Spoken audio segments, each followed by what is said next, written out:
You're scrolling through LinkedIn on a Tuesday night, and there's a guy you went to college with posting about his third rental property. Third. You graduated the same year, same degree. He wasn't smarter than you. He wasn't top of the class. You actually helped him pass statistics. And now he's writing posts about passive income while you're sitting at your kitchen table trying to figure out whether you can afford to max out your 401k this year or fix the transmission on your car. And the thing that really gets you isn't that he's doing well. Good for him. The thing that gets you is that you don't understand what he did differently. Because you did everything right.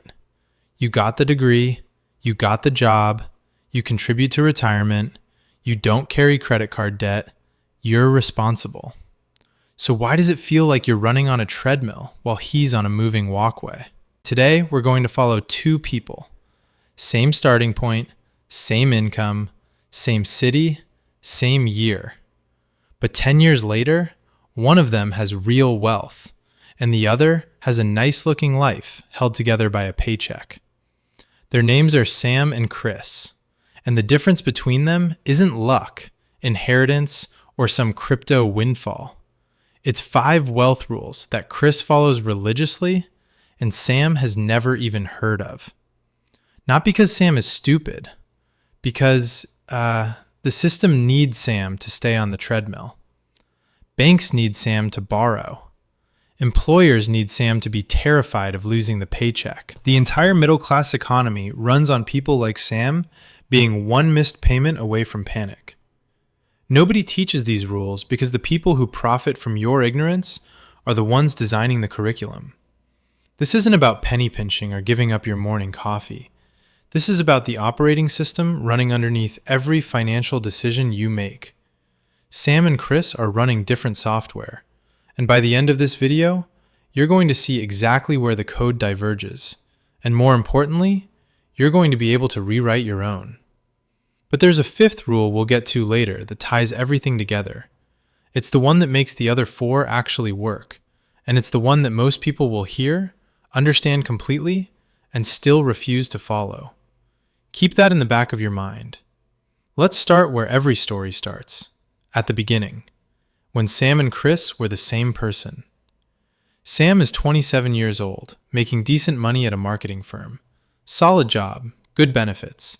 Sam's parents were middle class, worked hard, retired okay. Not rich, not poor.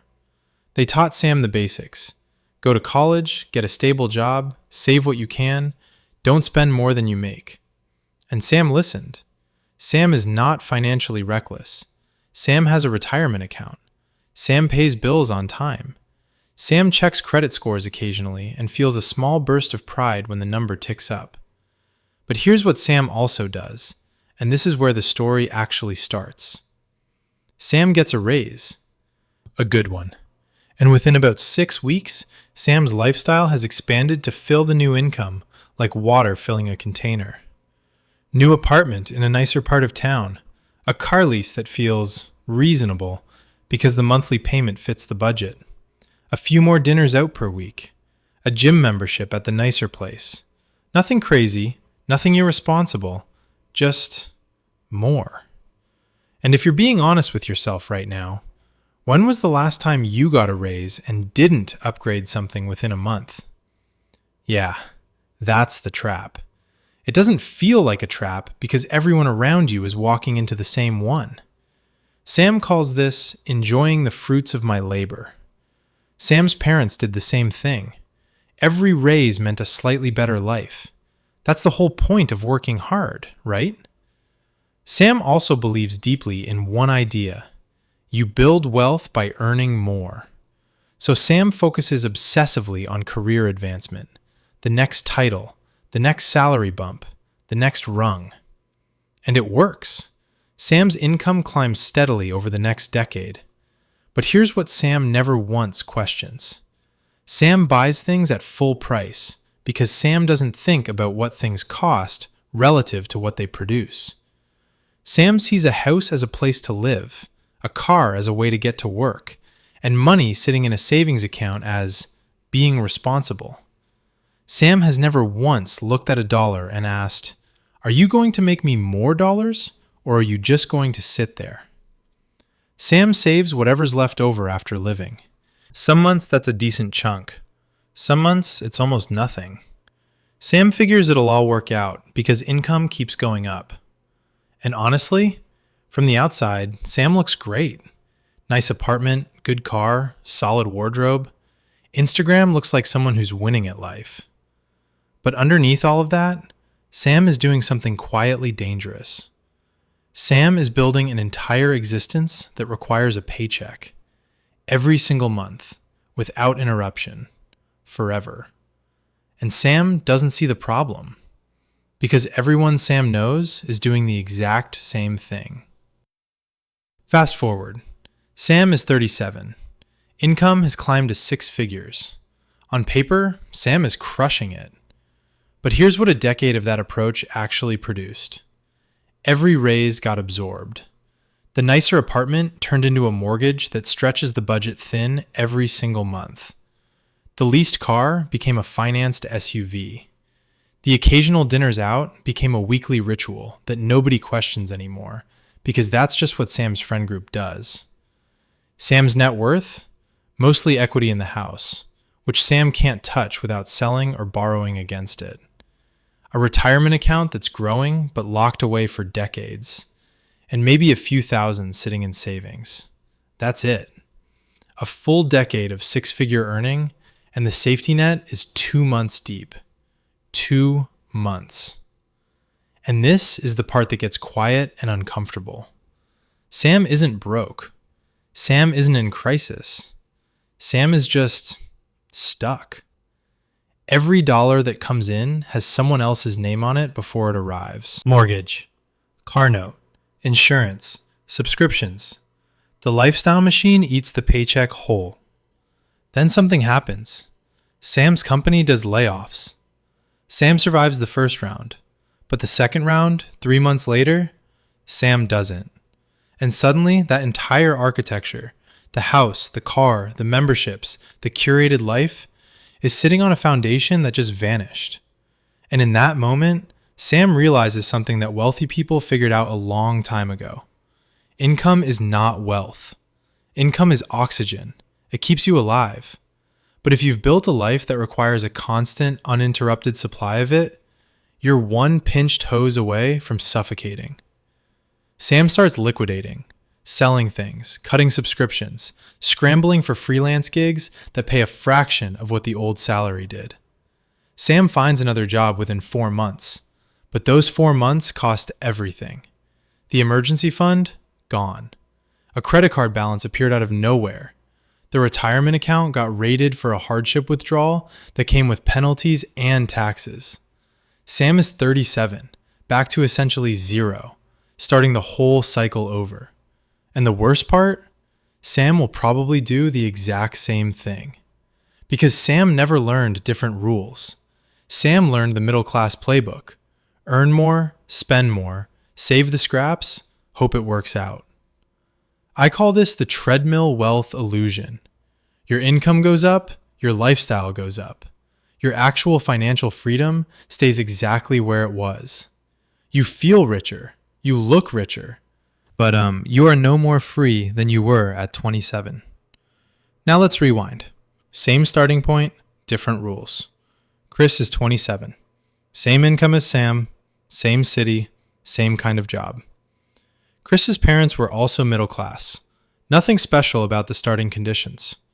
But somewhere along the way, maybe a book, maybe a conversation with an uncle who actually built something, maybe just watching an older coworker get laid off and having nothing to show for 20 years of loyalty, Chris picked up a fundamentally different operating system about money.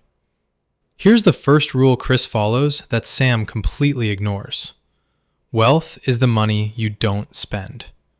This sounds obvious. It's not, because the entire middle class defines wealth by what you earn. Chris defines wealth by the gap between what you earn and what you need. It's not about how big the river of income is. It's about how much of that river you're actually capturing before it flows right back out the door.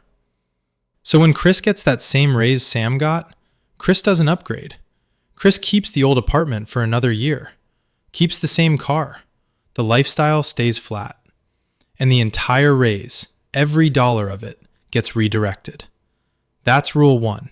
But here's where Chris really diverges. Chris follows the second rule. Make every dollar a worker, not a passenger.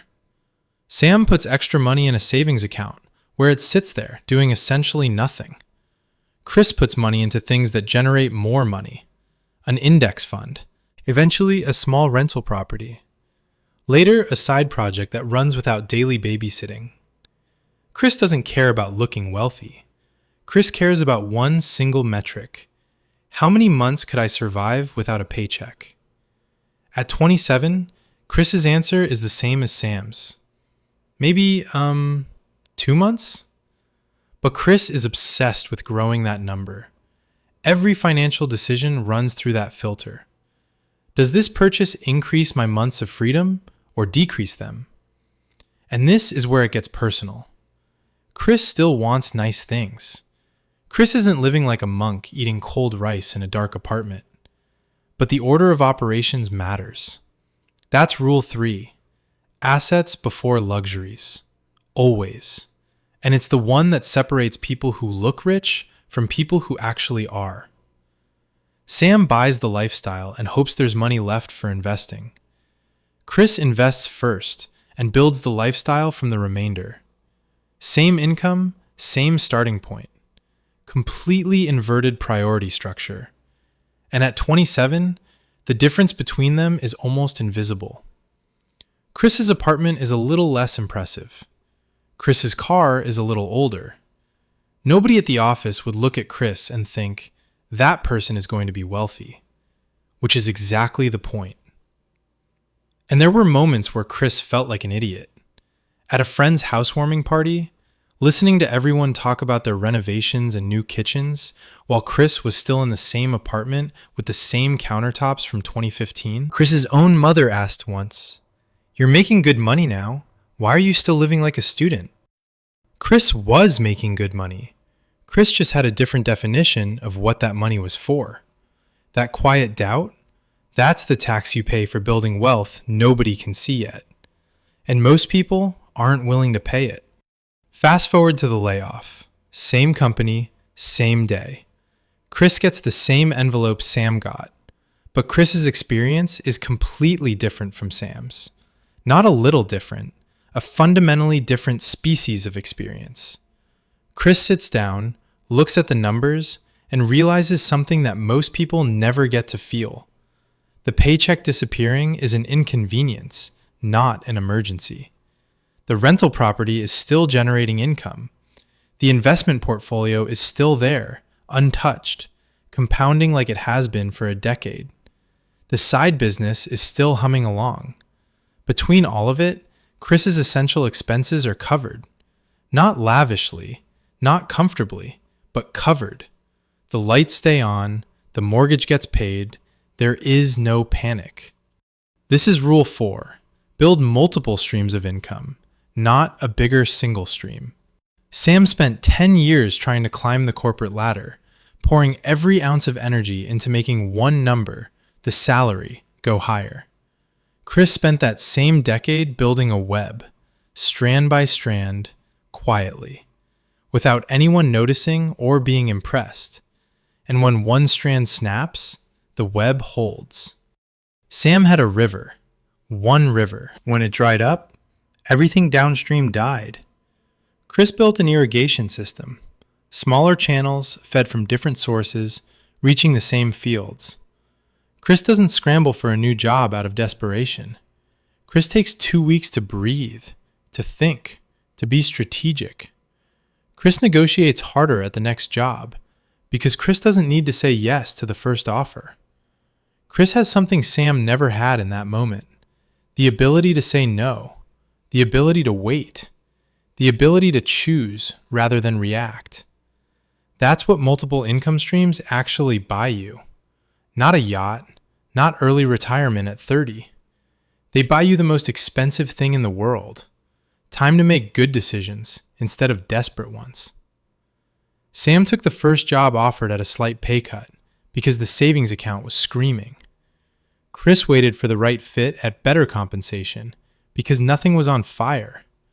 Same layoff, same job market, same skills.